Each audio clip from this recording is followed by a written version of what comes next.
ക്ഷേത്ര പരിപാലന കാര്യങ്ങളെല്ലാം കഴിഞ്ഞ മിച്ചം വരുന്ന ഭക്തജനങ്ങളിൽ നിന്ന് സമാഹരിച്ച തുക അത് ഹിന്ദു സമൂഹത്തിന്റെ വിദ്യാഭ്യാസ, സാംസ്കാരിക, ആരോഗ്യ മേഖലകളിലെ ക്ഷേമ പ്രവർത്തനങ്ങൾക്ക് വേണ്ടിയിട്ട് മാത്രമാണ് ഉപയോഗിക്കേണ്ടത് എന്ന് കൃത്യമായിട്ട് മാർഗനിർദ്ദേശം നൽകിയിരിക്കുകയാണ് ബഹുമാനപ്പെട്ട ഹൈക്കോടതിയിലെ ദേവസ്വം ബെഞ്ച്. എല്ലാവർക്കും നമസ്കാരം.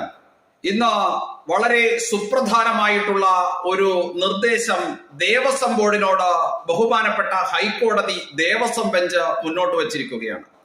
നാം നിരവധി നാളുകളായിട്ട് ചർച്ച ചെയ്യപ്പെടുന്ന വിഷയം തന്നെയാണ് ഹിന്ദു ക്ഷേത്രങ്ങളിലെ നടവരവെടുത്തിട്ട് ഭക്തജനങ്ങളുടെ ക്ഷേത്ര ഭണ്ഡാരത്തിൽ നിക്ഷേപിക്കുന്ന ആ കാണിക്ക എടുത്തിട്ട് സർക്കാരിന്റെ മറ്റു പുരോഗമന പ്രവർത്തനങ്ങൾക്ക് വേണ്ടിയിട്ട്, അല്ലെങ്കിൽ സർക്കാർ നടത്തുന്ന ഈ നാട്ടിൽ നടത്തുന്ന നിരവധി പദ്ധതികളുടെ വിനിയോഗത്തിന് വേണ്ടിയിട്ട് ഉപയോഗിക്കാൻ പാടില്ല. ഇത് ഹിന്ദു സമൂഹത്തിനോട് ചെയ്യുന്ന അനീതിയാണ് എന്ന് നിരവധി നാളുകളായിട്ട് ഇവിടുത്തെ എല്ലാ ഹൈന്ദവ സംഘടനകളും നിരന്തരം പറഞ്ഞുകൊണ്ടിരിക്കുന്ന, ചർച്ച ചെയ്യുന്ന വിഷയം തന്നെയാണ്.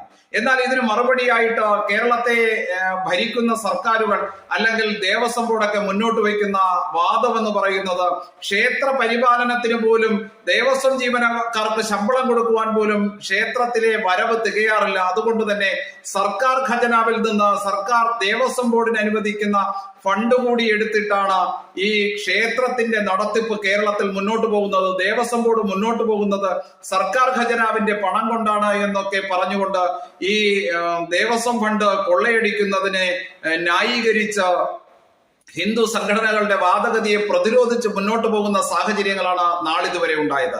എന്നാൽ ഇന്ന് ഇതാ നോക്കൂ, ഹൈക്കോടതിയിലെ ദേവസ്വം ബെഞ്ച് കൊച്ചിൻ ദേവസ്വം അവിടെ ഡയാലിസിസ് സെന്ററിന് വേണ്ടിയിട്ട് 40 ലക്ഷം രൂപ അനധികൃതമായിട്ട് എടുത്തു വകമാറ്റി ചെലവഴിച്ചതിനെ തടയിട്ടുകൊണ്ട് ആ തീരുമാനത്തെ റദ്ദു ചെയ്തുകൊണ്ട് അതിലിടപെട്ട് കൃത്യമായിട്ട് കൊച്ചിൻ ദേവസ്വത്തിന് ബഹുമാനപ്പെട്ട ഹൈക്കോടതി ദേവസ്വം ബെഞ്ച് നിർദ്ദേശം നൽകിയിരിക്കുകയാണ്.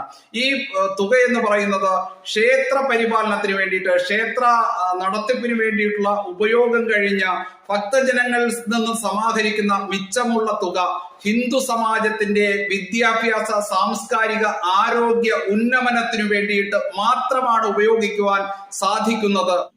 Travancore Hindu religions institution act പ്രകാരം ഇത്തരത്തിൽ ക്ഷേത്ര ഫണ്ട് മറ്റു കാര്യങ്ങൾക്ക് വകമാറ്റി ചെലവഴിക്കുവാൻ സാധ്യമല്ല എന്ന് ദേവസ്വം ബെഞ്ച്, ബഹുമാനപ്പെട്ട ഹൈക്കോടതിയുടെ ദേവസ്വം ബെഞ്ച് അഭിപ്രായപ്പെടുകയും കൂടി ചെയ്ത സ്ഥിതിക്ക് ഇത്തരത്തിലുള്ള എല്ലാ ക്ഷേത്രങ്ങളിലും കുവിഞ്ഞുകൂടിയിട്ടുള്ള ഭണ്ഡാരത്തുക അത് കൃത്യമായിട്ട് ആഡിറ്റ് ചെയ്യുവാനും ആ തുക എത്രയുണ്ട് എന്ന് അതാതു സ്ഥലത്തെ ക്ഷേത്ര കമ്മിറ്റിയുടെ അറിവോട് കൂടിയിട്ട് ആ പ്രദേശത്തെ സമൂഹത്തിൽ കഷ്ടത അനുഭവിക്കുന്ന, യാതന അനുഭവിക്കുന്ന ഹിന്ദു സമാജത്തിന്റെ ഉന്നമനത്തിന് വേണ്ടിയിട്ട് വിനിയോഗിക്കുവാനുള്ള തീരുമാനവും ദേവസ്വം ബോർഡ് എടുക്കേണ്ടതായിട്ടുണ്ട്. അതിനു വേണ്ടിയിട്ടുള്ള ഇടപെടലുകളാണ് ആ പ്രദേശത്തെ ഹൈന്ദവ സംഘടനകൾ ശക്തമായിട്ട് ഇനി മുന്നോട്ട് നടത്തേണ്ടതായിട്ടുള്ളത്.